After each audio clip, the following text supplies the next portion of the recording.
Okay, welcome to your 4-minute lesson.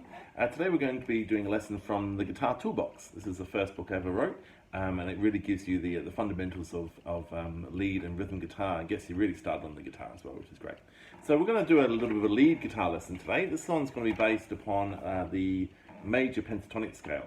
So major pentatonic scale is a 5-note scale, and we basically play it with a scale diagram. So this is a scale diagram, as opposed to a chord diagram. So chord diagram is when you put your fingers down on the fretboard at once, and obviously you haven't got enough fingers to play that, so this is what we call a scale diagram. And how we play it, we do each individual string one at a time, basically, as we play along. So then we do the 3rd fret on the fat E string, which is the bass E string, a pinky on the 5th fret, then it's your 2nd fret, 5th fret, 2nd fret, 5th fret, and then we carry along all the way through the strings.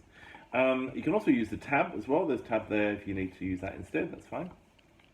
Now this number here is very, very important, this one with the white number.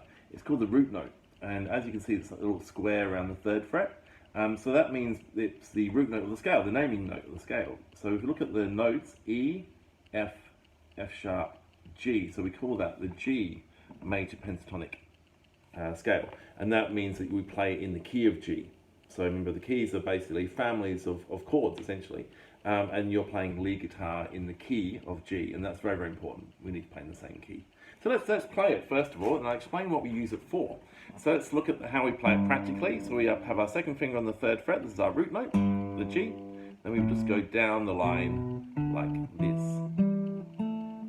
like that, and then that's your G major pentatonic scale. So go from the top. So the more you practice this up and down the scale, and just get that muscle memory working, and once you got up, you can then go down like that. And why it's really important to learn is because it's your key to playing lead guitar. So I came from a classical guitar background, and so for 6 years I played scales, but they, in a room by myself while all my friends were playing football at the front. And personal story. And basically, no one actually said what a scale was for. And then my last lesson of classical guitar, my teacher said just strum basically G, C, and D chords, and then said just play this. And that was basically opened up the whole world, because essentially if people are playing in the key of G, the chords in the key of G, and you play the scale, it's all the right notes. You can't make a wrong note, it's impossible, unless you step outside the scale. So these are all the right notes in the scale. So basically the idea is once you understand the scale, or once you play the scale, you can break it up.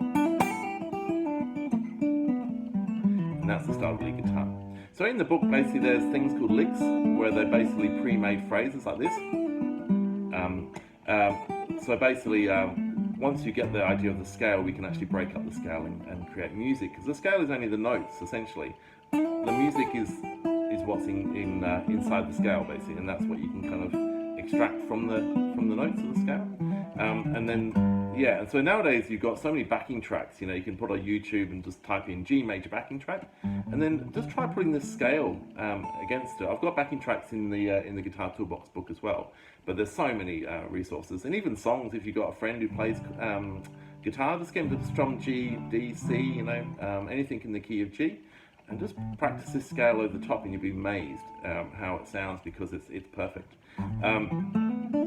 And then, as I said, it's just breaking up the scale to really make it sing, basically. And then, things like hammer-ons and pull-offs and all that sort of stuff. So that's a G major pentatonic scale. Find a G major song and then play with it. And that's my 4-minute lesson. Thank you.